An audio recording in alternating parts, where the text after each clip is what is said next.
Selamat datang di Wikitansi Podcast, tempat kita berbagi kisah-kisah inspiratif dari para profesional. Hari ini kita bakal ngobrol bareng seorang auditor internal yang sudah berkontribusi besar untuk perkembangan UMKM ya, khususnya di Surabaya dan juga Jawa Timur. Yuk kita sambut hari ini kita bersama dengan Kak Olive. Hai Kak Olive.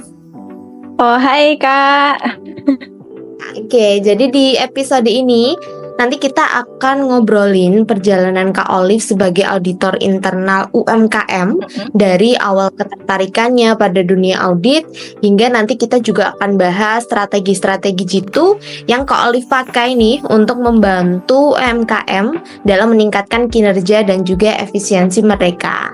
Nah, buat kalian yang penasaran soal tantangan dan juga mungkin nanti dampak nyata audit internal di UMKM atau mungkin juga berkaitan dengan gimana sih audit bisa membantu bisnis berkembang lebih baik, siap-siap dengerin cerita yang penuh insight dan pastinya inspiratif.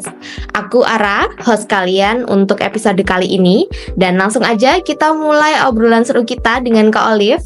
Halo Kak Olive, gimana kabarnya? Oh, hai Kak Ara. Ya ampun, seneng banget sih malam ini bisa ngobrol sama Kak Ara ya.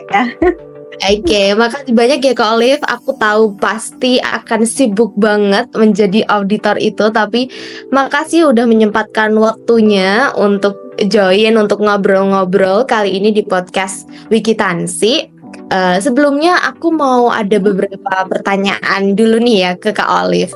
Yang paling aku kepo adalah pertama latar belakang Kak Olive. Mungkin boleh cerita nggak Kak, mulai dari pendidikan dan lain-lain terkait dengan latar belakang. Oke, halo semuanya. Salam kenal ya. Aku Olive. Jadi dulu itu kalau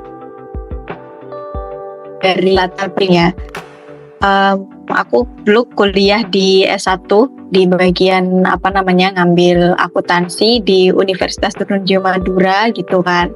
Dan sebenarnya itu awal ketertarikan untuk masuk di itu udah ada sejak pas kuliah sih. Dulu itu ini cerita di Jakarta.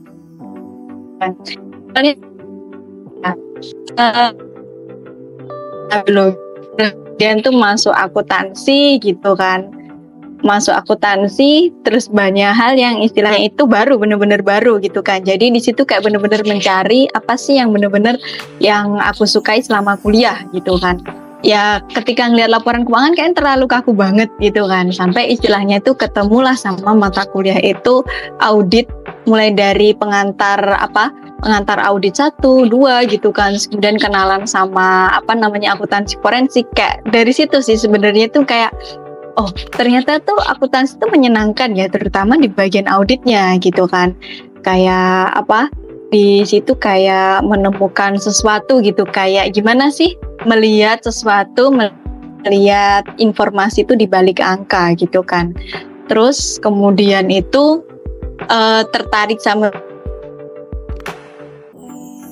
bukan, dan juga kalau berkecimpung di dunia UMKM tuh udah ada sejak pas kuliah sih. Jadi beberapa kali ikut relawan pajak, terus kemudian tuh mengikuti kegiatan-kegiatan yang berhubungan dengan UMKM sih Kak.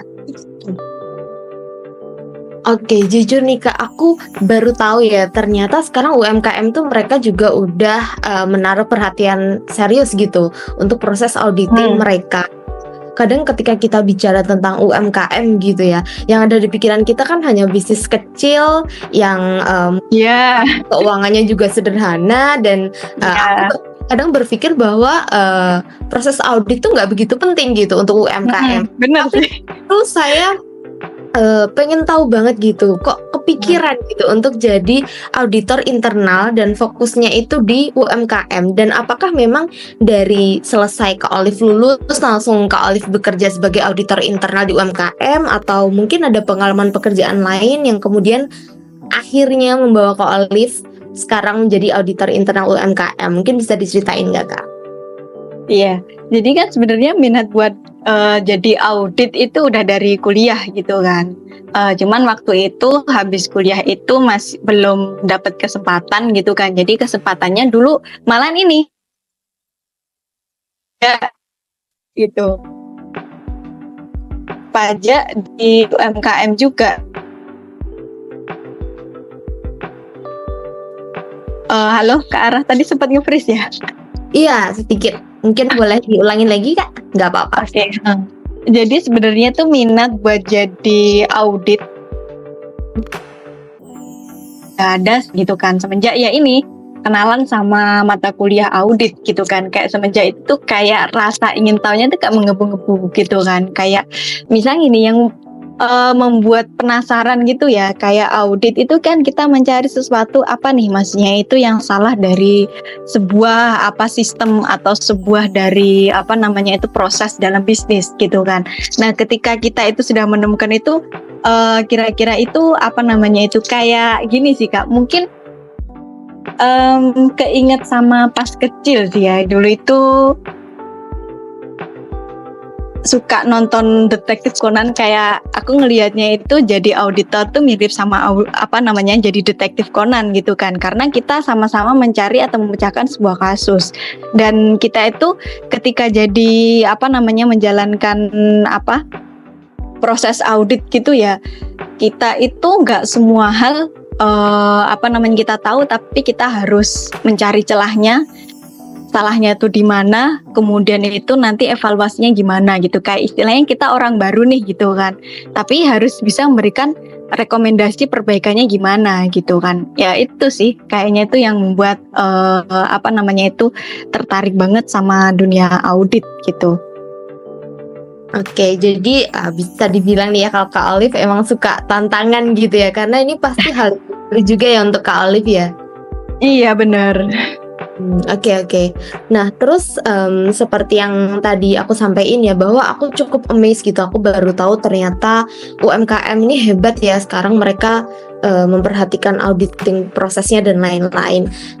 Nah, Kak Olive boleh cerita nggak? Kira-kira apa aja sih selama bekerja sebagai auditor internal itu, kira-kira apa aja sih tantangan yang Kak Olive hadapi gitu? Khususnya tantangan terbesar di awal-awal ketika Kak Olive itu menerapkan audit internal di UMKM. Kira-kira ada nggak sih Kak hal-hal yang misalnya sifatnya itu tidak terduga yang harus dialami oleh Kak Olive gitu?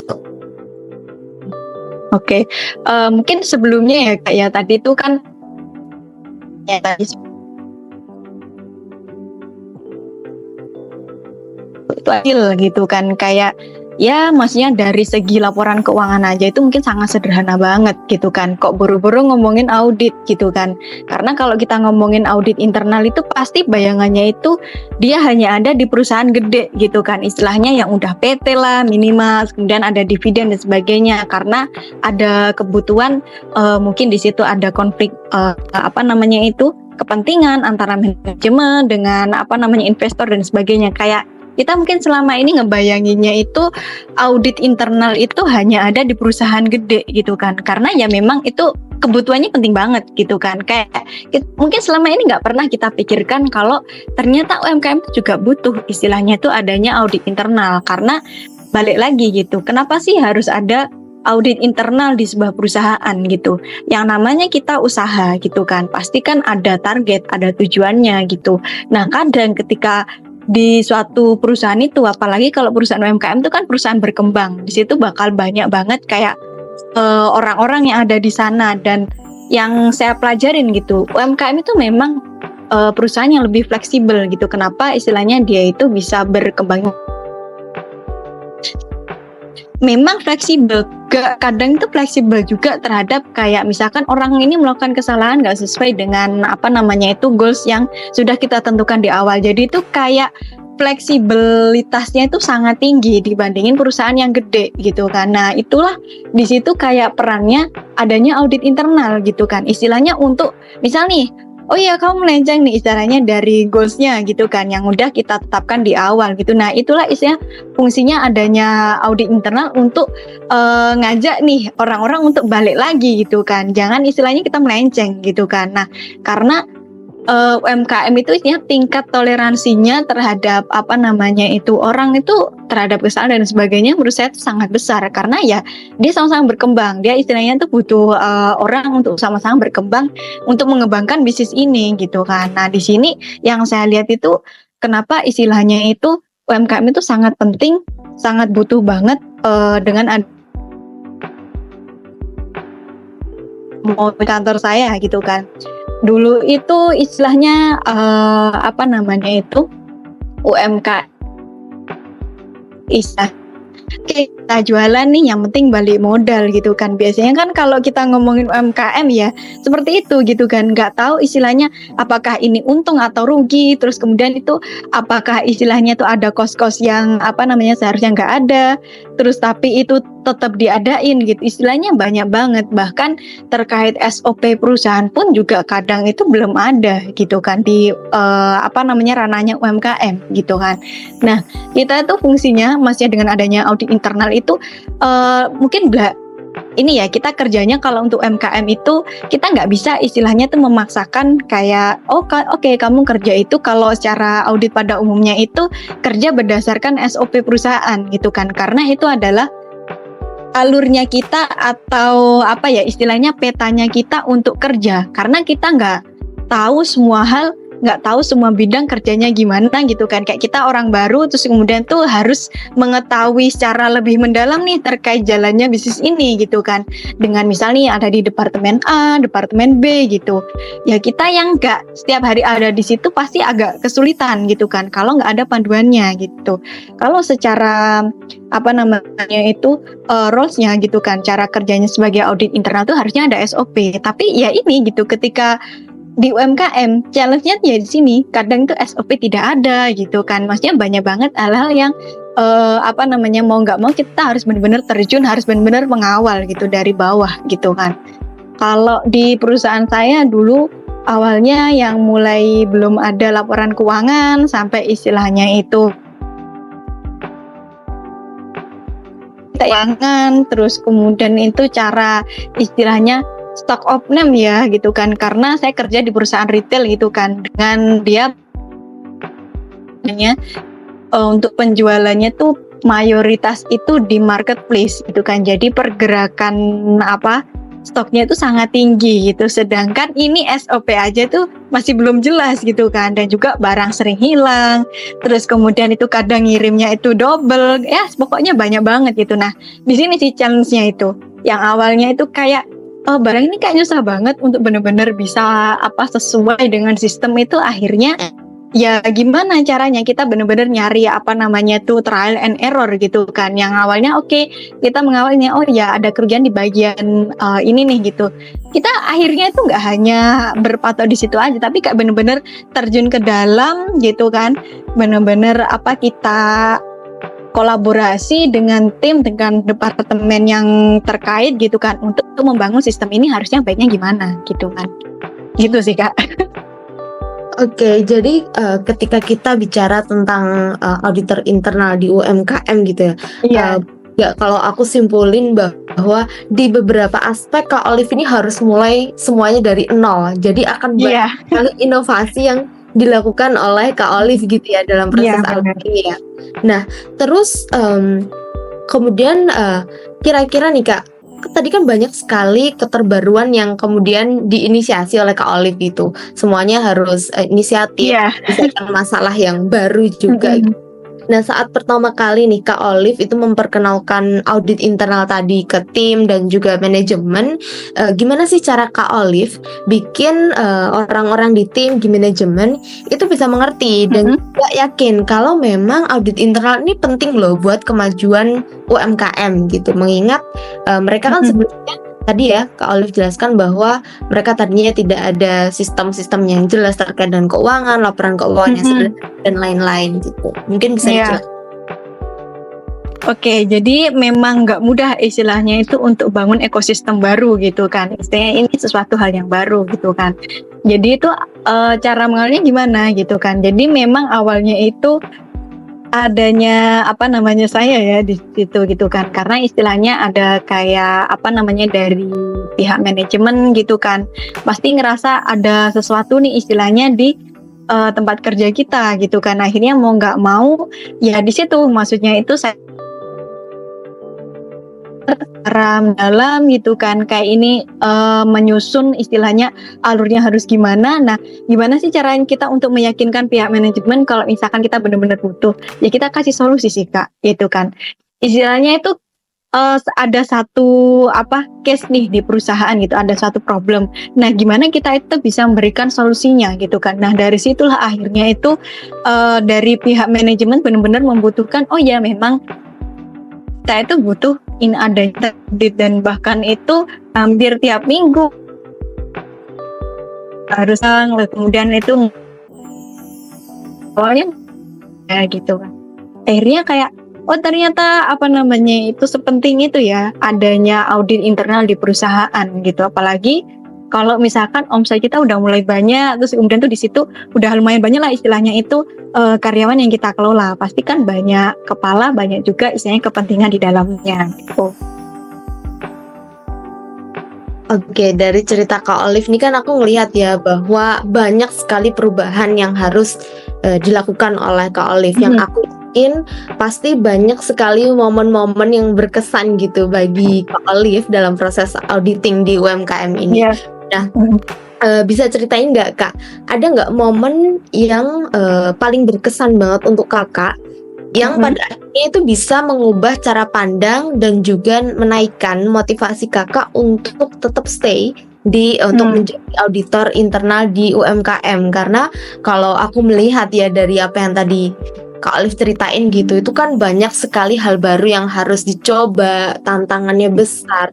Tapi apa sih yang bisa membuat Kak Olive tuh stay sampai sekarang gitu? Iya, jadi ada cerita lucu sih sebenarnya itu ketika saya menjalankan proses audit gitu kan, karena istilahnya itu mindset itu mereka sudah terbiasa untuk kerja dengan berdasarkan ya kebiasaannya tuh kayak gini di sini gitu kan. Jadi untuk mengubah sesuatu yang benar-benar sudah melekat dalam pikiran mereka tuh sesuatu hal yang itu butuh proses banget sih gitu. Bahkan sempat gitu kan ketika saya sedang melakukan proses audit, saya diaudit balik gitu. Itu benar-benar lucu banget sih gitu, kayak ini saya mengaudit tapi malah saya diaudit balik gitu kan. Nah, tapi dari hal itu saya belajar gitu. Oh mungkin cara saya menyampaikan kepada mereka gitu kan, mungkin mereka nangkepnya itu audit itu adalah hanya mencari-cari kesalahan. Nah, jadi mindset ini sih Kak yang sebenarnya itu aku ubah di mereka gitu kan.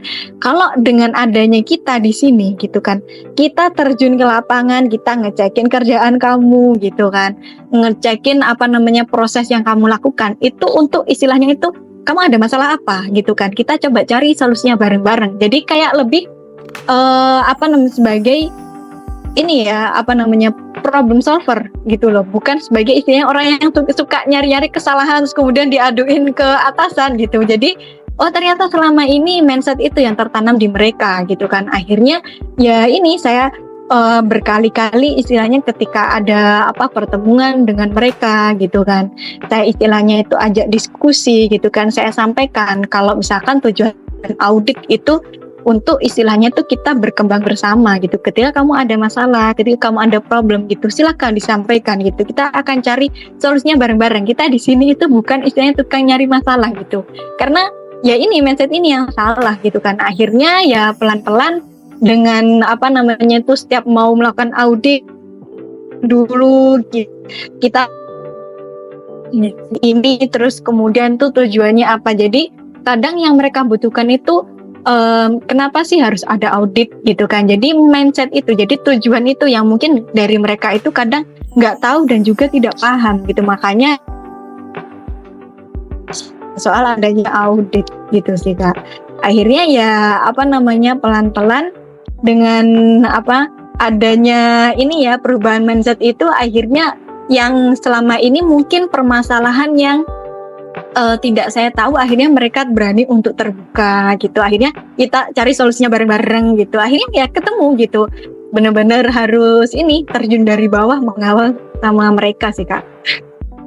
Oke, jadi the power of mindset ya Kak. Ternyata aku nggak kepikiran gitu. Ternyata mindset itu juga menjadi challenge terbesar yang kemudian alhamdulillahnya bisa teratasi dengan baik gitu ya oleh Kak Olive. Nah, terus terkait dengan aku masih kepo ya karena banyak sekali hal yang aku baru tahu berkaitan dengan auditor internal untuk UMKM ini.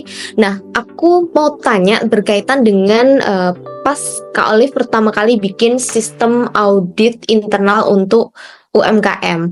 Nah, itu ada nggak Kak strategi atau mungkin pendekatan yang menurut Kakak berhasil selain mencoba mengubah mindset dari teman-teman tadi?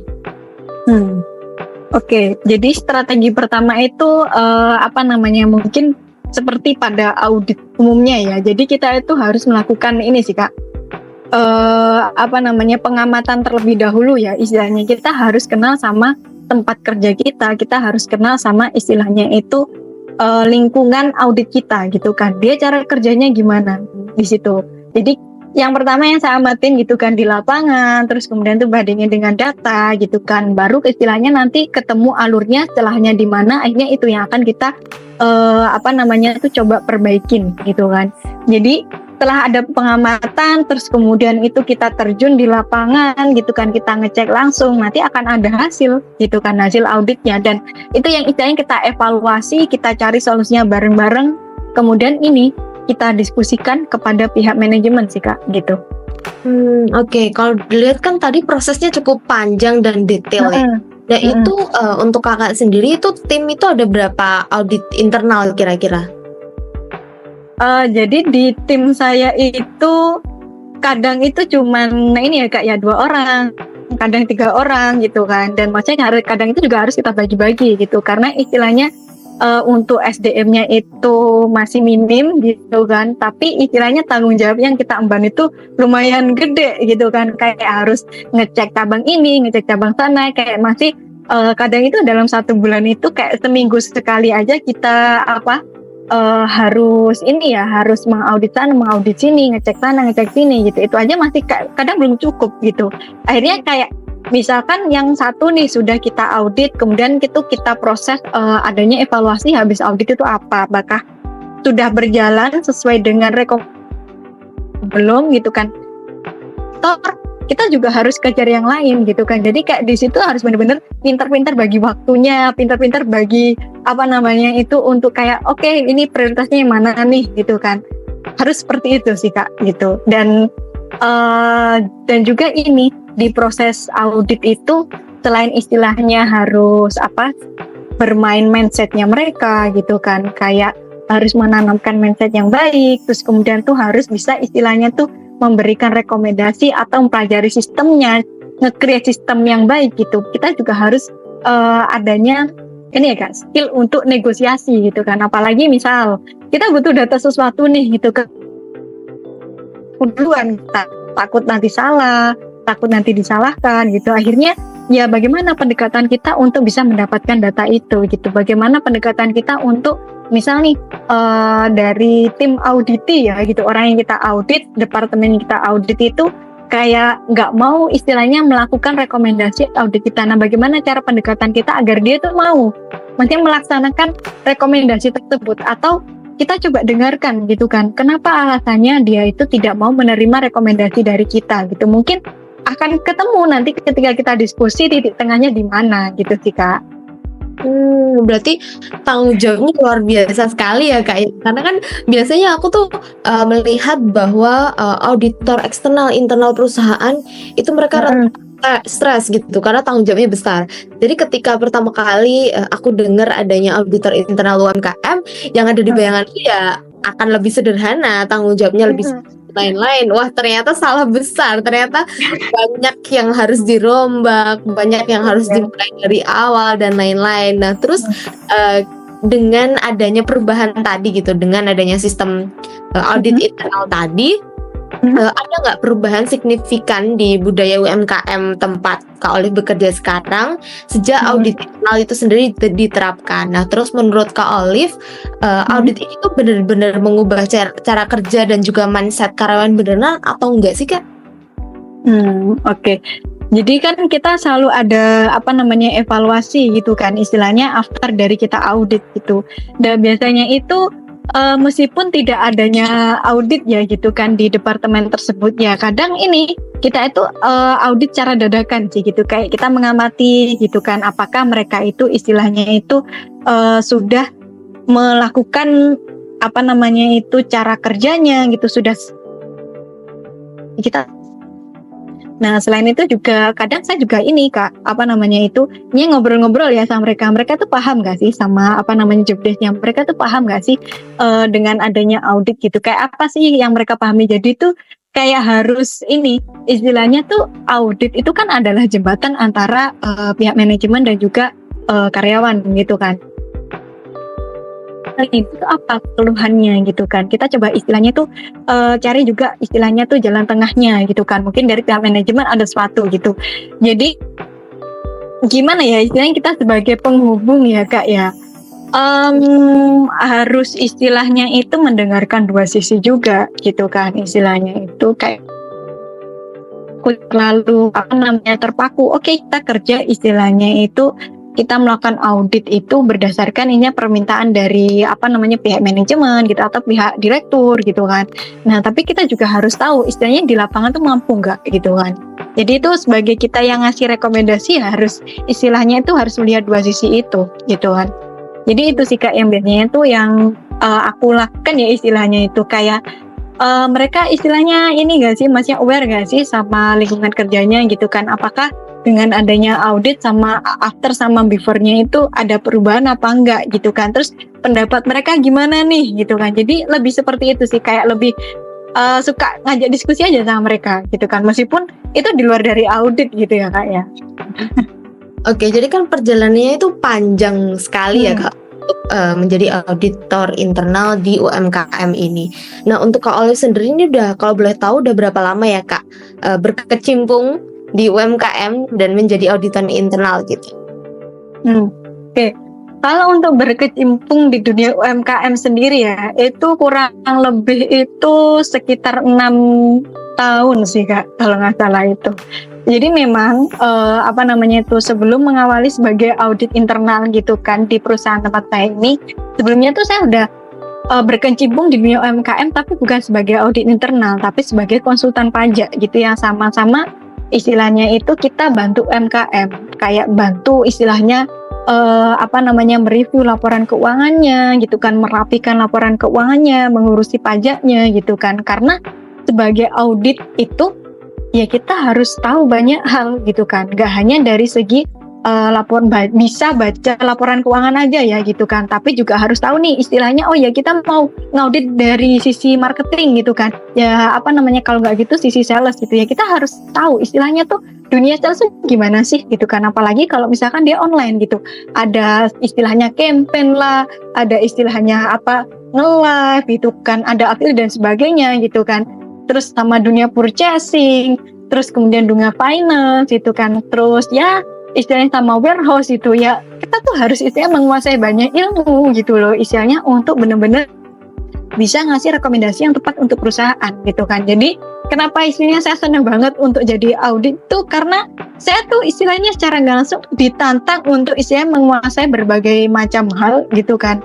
Tapi di situ istilahnya ketika itu berhasil, itu kayak ada rasa kepuasan tersendiri, apalagi itu bermanfaat istilahnya entah bagi perusahaan, entah istilahnya tuh bagi karyawan. Kayak akhirnya yang awalnya dulu itu istilahnya itu sesuatu yang tidak mungkin, kayak balik lagi sama case-nya yang stock of name ya, kayak udah bertahun-tahun nih. Nah istilahnya stoknya sesuai antara di sistem dengan di realnya gitu kan, quantity di gudangnya gitu, sampai istilahnya oh ya kita sekarang udah bisa percaya sama sistem karena kuantitinya tuh udah sesuai gitu. Jadi kayak lebih enak gitu, lebih smooth untuk istilahnya, oh ya kita udah ketemu nih cara untuk SO yang tepat, yang benar itu gimana gitu. Jadi lebih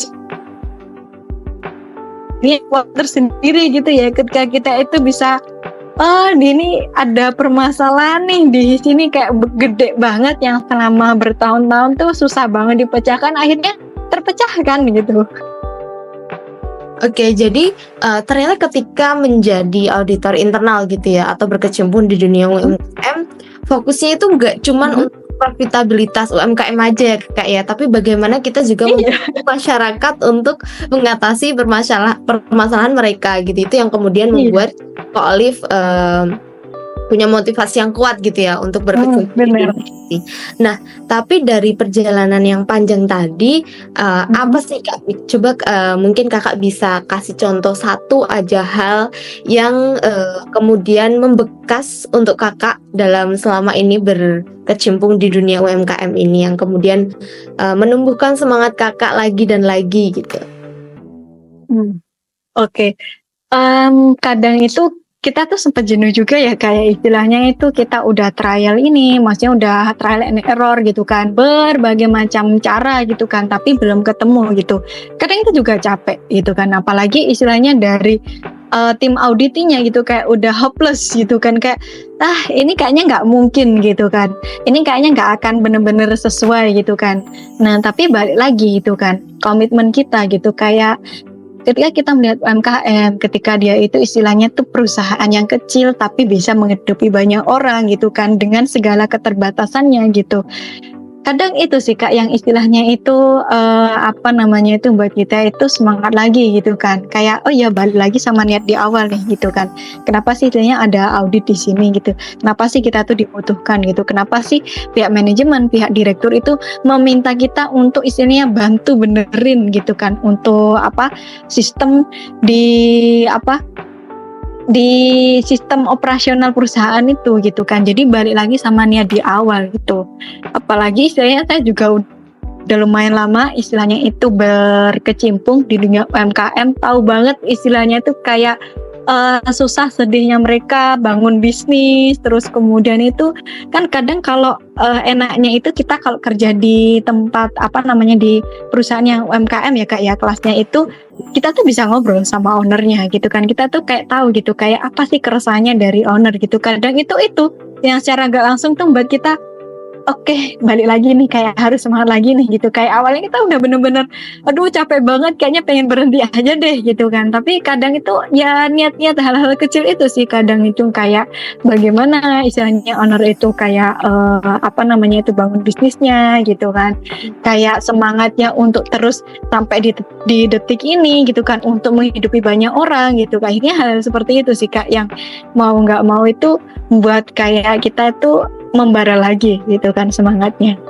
Oke, jadi banyak berkontemplasi ke diri sendiri juga Kak ya, bertanya ke diri sendiri tentang niat awalnya apa supaya nanti tetap termotivasi gitu.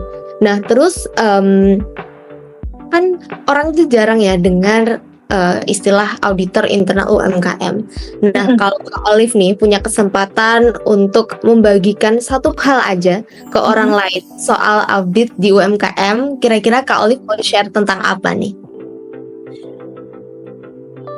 Jadi kalau yang saya share ya terkait itu seru suka dukanya jadi auditor UMKM itu adalah kadang itu kalau di tempat yang dia itu masih berkembang itu kadang kita benar-benar itu hal kecil yang kita lakukan tuh lebih dihargain, apalagi posisi UMKM dia itu yang buat aku tuh senang banget untuk berbagi sama orang gitu kan, karena ya balik lagi ya Kak ya, kita di dunia ini kan kalau bisa kan kita bisa berikan manfaat pada orang lain. Jadi ketika kita kerja itu nggak hanya sekedar ya kita dapat uang, kita digaji gitu kan, kita maksudnya dihargai sama orang, hanya sekedar itu gitu. Tapi apa sih yang bisa kita kasih gitu kan, apa sih yang bisa kita itu yang istilahnya tuh akan terus berkelanjutan, terus menerus ada di situ gitu. Jadi mungkin ini kayak lebih balik lagi ya kayak ke kontribusi sama diri sendiri gitu kan, kayak ya jadilah istilahnya tuh orang yang bermanfaat gitu kan.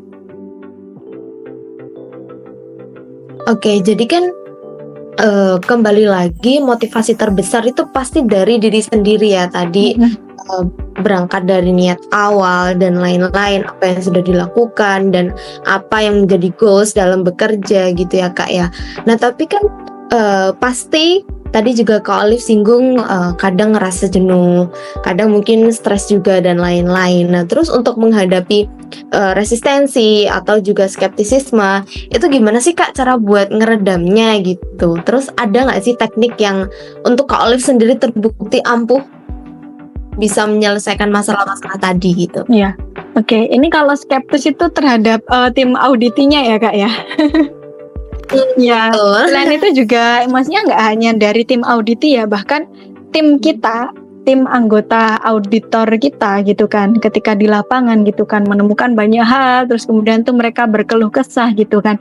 Istilahnya nggak hanya diri kita sendiri yang kita semangatin gitu, bahkan tim internalnya kita ketika audit gitu kan harus benar-benar disemangatin gitu kan. Kayak istilahnya kenapa sih gitu kan, istilahnya kayak pernah ya Kak ya, maksudnya kita itu lagi ngaudit di apa namanya itu warehouse gitu kan dengan gudang sebesar itu, terus kemudian tuh dengan yang waktu itu SOP-nya tuh masih belum jelas, kita istilahnya masih di situ trial error gitu kan. Nah dari tim tuh udah bener-bener kecapean banget gitu kan, kayak istilahnya kok kita udah ngitung sampai 2 kali gitu kan gak ketemu-ketemu gitu kan, bahkan itu dari jam 7 bahkan sampai jam 11 malam selama 2 hari gitu kan. Kayak aduh, kita juga harus bisa ngelihat apa namanya itu tim kita juga bisa harus ngelihat tim audit kita gitu. Sebenarnya kalau kita paksakan nih istilahnya tuh, mampu gak sih mereka gitu kan untuk mencapai apa yang kita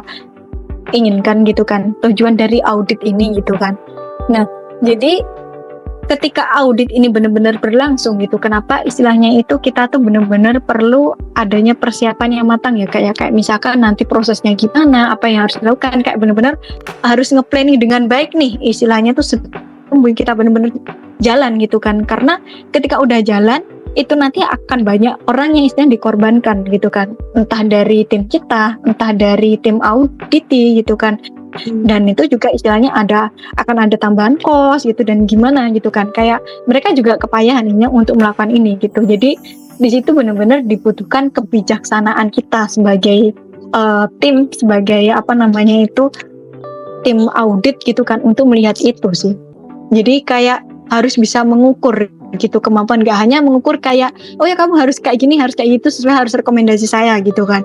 Kita juga harus bisa melihat gitu keadaannya mereka mampu gak sih gitu kan. Ketika mereka itu benar-benar sudah payah, bagaimana sih cara kita istilahnya untuk menumbuhkan kayak semangat mereka untuk mau lagi istilahnya itu menghitung lagi, terus kemudian itu mengikuti alur yang sudah kita buat gitu kan. Ya itu banyak hal gitu kan.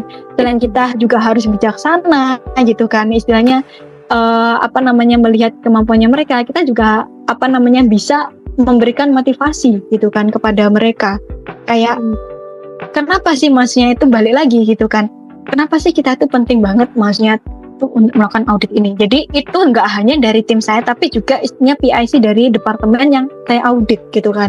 Kenapa perlu adanya pemaparan kenapa sih tujuan audit ini gitu, tujuannya adanya audit ini apa gitu kan, apa yang ingin kita capai gitu. Jadi penting banget sebelum kita audit itu menyampaikan ini, karena ketika sudah dijalankan auditnya terus kemudian di perjalanan itu kita nggak tahu ya Kak ya, entah itu dari timnya itu yang kelelahan terus kemudian belum, terus kemudian tuh dia yang istilahnya itu ngompor-ngomporin temennya kadang itu untuk nggak melakukan, itu banyak banget istilahnya tuh di lapangan itu terjadi gitu. Kayak istilahnya tuh tiba-tiba kayak sembunyi-sembunyi untuk nggak ngelakuin gitu. Jadi banyak hal istilahnya tuh. Nah, kenapa balik lagi gitu kan, kenapa sih audit ini dijalankan? Jadi sebelum kita melakukan audit, kita itu perlu istilahnya ngobrol dulu sama PIC dari departemen yang mau kita audit gitu.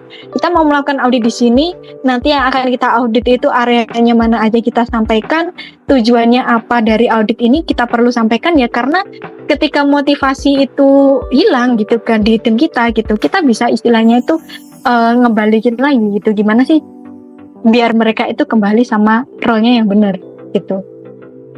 Wah, panjang sekali ya Kak ya perjalanannya dan perjuangannya juga gitu ya menginisiasi hal yang baru khususnya di UMKM gitu. Jadi aku yakin Kak Olive pasti yakin ke depan nanti Kak Olive menaruh harapan yang besar gitu ya untuk perkembangan audit khususnya untuk UMKM gitu ya, masyarakat dengan bisnis menengah atau kecil atau juga UMKM besar gitu. Nah, bicara tentang masa depan, kira-kira apa harapan Kak Olive untuk perkembangan audit internal di UMKM itu nanti akan seperti apa gitu? Terus gimana menurut Kak Olive peran audit akan tadi kan Kak Olive banyak sekali ya melakukan inisiasi perubahan dan akan sangat mungkin nanti ke depan juga akan ada revolusi terkait dengan peran audit. Nah, menurut Kak Olive ini bagaimana nanti ke depan harapan dan juga revolusinya? Iya, oke.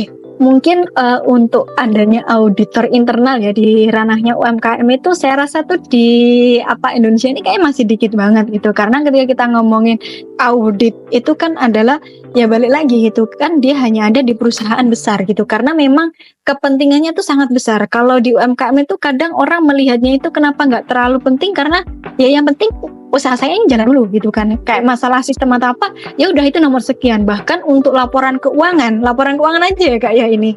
Itu yang benar-benar basic gitu kan. Kayak kita untuk tahu kita sebenarnya untuk atau jajak itu kadang dari mereka itu belum terlalu aware gitu.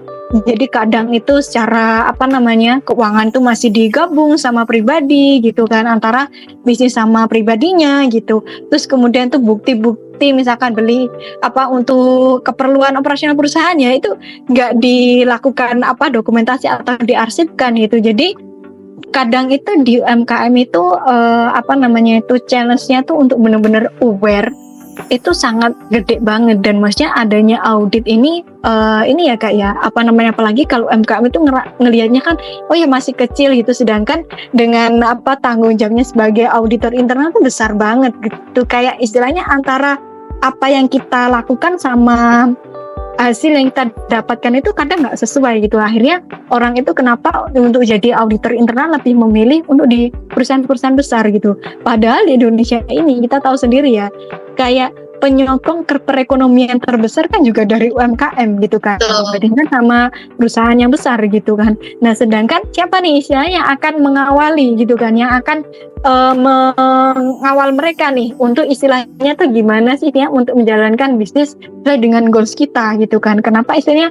adanya auditor gitu loh dan auditor internal di UMKM ini ya benar sih saya rasa tuh benar-benar masih dikit banget istilahnya tuh yang melirik gitu kan karena ketika mereka sudah merasa memiliki skill gitu mereka akan lebih memilih di perusahaan yang lebih besar gitu kan dibanding UMKM gitu karena ya challenge-nya terlalu banyak banget gitu kalau di UMKM itu.